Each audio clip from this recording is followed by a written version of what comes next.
Hello, and welcome to our build guide featuring Earthquake Werebear Primalist. Earthquake is a powerful melee skill available to the Druid class. With a proper setup, it creates 3 strong explosions, each more impressive than the previous one.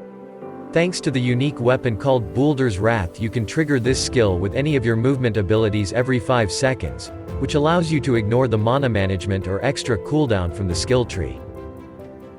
Conveniently enough, one of the main Werebear skills, Maul, counts as a movement skill, which makes up for great synergy.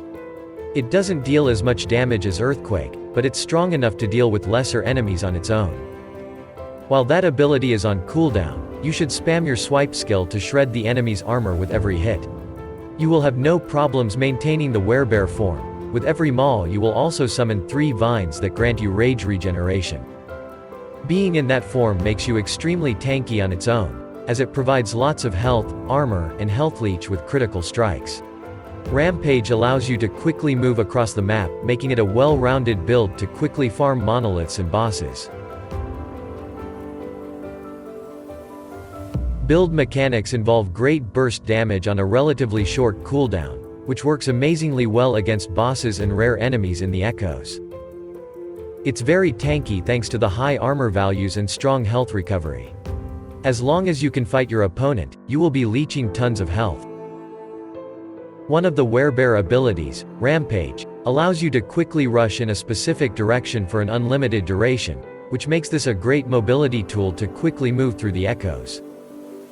All your mana costs will be paid as a rage instead. With all the vines summoned, it's impossible to run out of rage.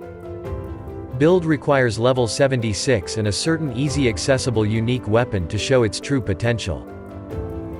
You won't have any vines when you enter a new area, which can be a bit annoying to manage. You can enter the Spriggan form and summon them manually to counter that. You can level up without any unique items equipped, but to push it into the endgame you really need the Boulder's Wrath interaction. The rest of the items are very good but not crucial for this build to work. It's a necessary item to fully make this build work. Thankfully it's very easy to farm by killing bosses of the Spirits of Fire timeline. You still have to pay the mana cost of the triggered skill, that's why it's important to use the Werebear form.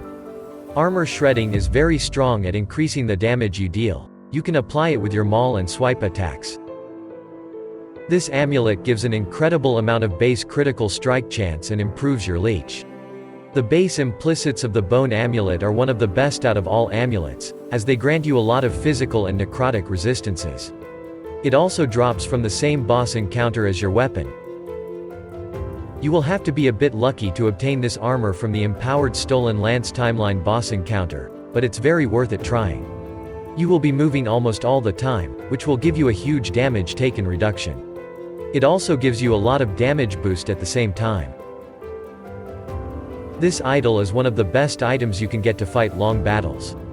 It requires a bit of ramp up before you get the full benefits, but it's really hard to get better stats on a single item. It also happens to drop from the same boss as the previous unique armor. You deal all 3 types of elemental damage, but the most important one is the fire damage for your Earthquake. It also scales very well with the strength. You will need some critical strike chance and multiplier to deal insane damage more reliably. Getting some cooldown recovery rate is very helpful as all your damage is gated by short cooldowns. As for your defense, try to get critical strike avoidance capped to reduce the chance of getting killed with a single hit. Other than that, stack health and armor, while also getting various resistances. Health Leech makes a great defensive tool that allows you to simply tank all the incoming damage that doesn't one-shot you. High movement speed in your boots makes your farming smoother and more enjoyable. It's recommended to get the Throne of Ambition unique idol, as it's very powerful. In 20 seconds of the fight, you can accumulate up to 400% increased fire damage and armor. Other than that, try to get as many Grand Herat idols which will grant you an increased critical strike multiplier while transformed modifier. Fill the remaining slots with idols that boost your life and grant missing resistances or armor. You will need to spend 20 points in the first passive tree to unlock more advanced options. In the first branch, put all your points into Primal Strength, which will give you a solid amount of strength and health regeneration.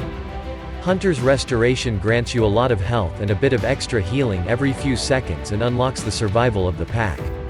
That node is very important as it gives you health leech from your melee attacks and improves your damage. Putting 1 point into Gift of the Wilderness will give you a bit of health and unlock other passive trees. Your main passive tree is the Druid one. Putting 5 points into Primordial Resonance will give you a very powerful bonus that grants 10% elemental penetration while transformed. Thicket of Thorns is very important for your defense as it has a quite high chance to automatically cast Thorn Shield on you when you take a hit. Rancor stops the rage decay when you are out of combat, so you don't have to worry about it all the time. Bush Stalker improves your critical strike chance and grants you additional leech with critical hits once you invest 3 passive points into it. Aspect of the Might makes your strength more effective by adding an extra 1% of increased damage per that attribute. Rageborn improves your critical strike chance, which is very important for a build that relies on them to deal damage. Extra rage generation is negligible as you will be on full rage anyways. Chitinous Plating and Hide Skin are there to improve your durability significantly. Passives from Beastmaster's Tree provide amazing defensive options at a low cost of investment.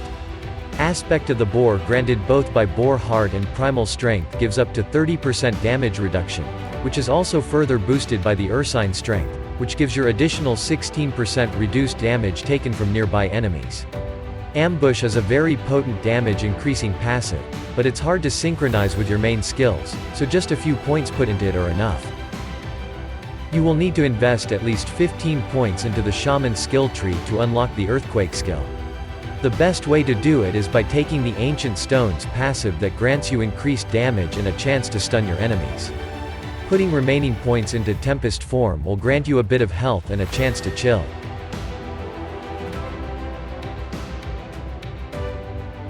Earthquake is the main feature of this build.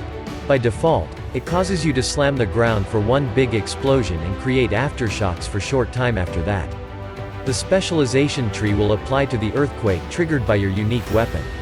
Seismic Tide is a very powerful notable that changes the functionality of the skill.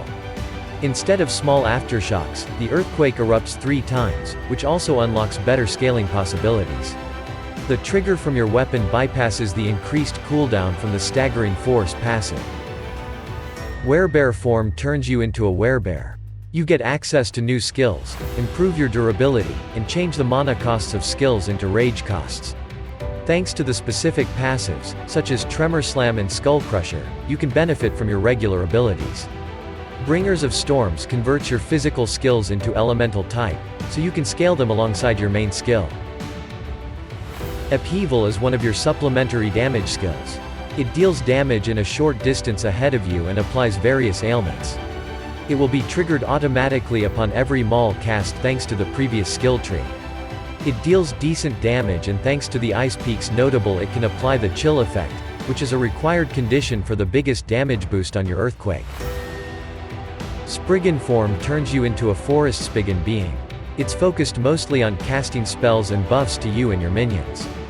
You won't be using this form at all, but you can benefit from the passives it grants. Bulb growth and all notables on its path greatly enhance your Thorn Shield and give it a chance to recast itself after it expires. Garden of Rage is the most important here, as it's your main way to sustain rage in your Werebear form. You will be automatically summoning vines with the Maul skill in your Werebear form. Fury Leap is the main traveling skill of the Primalist class. This skill causes you to quickly leap long distances and deal damage in the area you land. Thanks to the Skull Crusher notable from Werebear form tree, those passives will also affect the Maul skill. The most important one is Rise, as it will automatically spawn vines for you. Gravity is a great utility notable that pulls enemies closer to you every time you use Maul.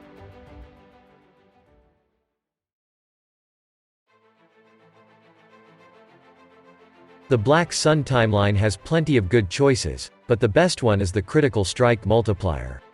You can also lean on the defensive side here, and grab health or leech rate. In the Age of Winter you can get many great defensive blessings, most notably the percentage increased armor 1, as it's the most universal type of defense. The Spirits of Fire timeline offers you a very powerful blessing. Chance to shred fire resistances will greatly improve the damage you deal, but you can also opt for the increased fire damage or flat armor bonus. Blessings from Reign of Dragons timeline will greatly help you by covering the resistances you lack on your gear. The critical strike avoidance chance is the most important one to cap. You can get a lot of lightning resistances in Ending the Storm timeline's blessing. Increased stun chance is also very useful. It will make your boss fights much more enjoyable. We hope you enjoyed the video. If so, please leave a like, subscribe, or leave a comment. Have a good day and see you in the next one.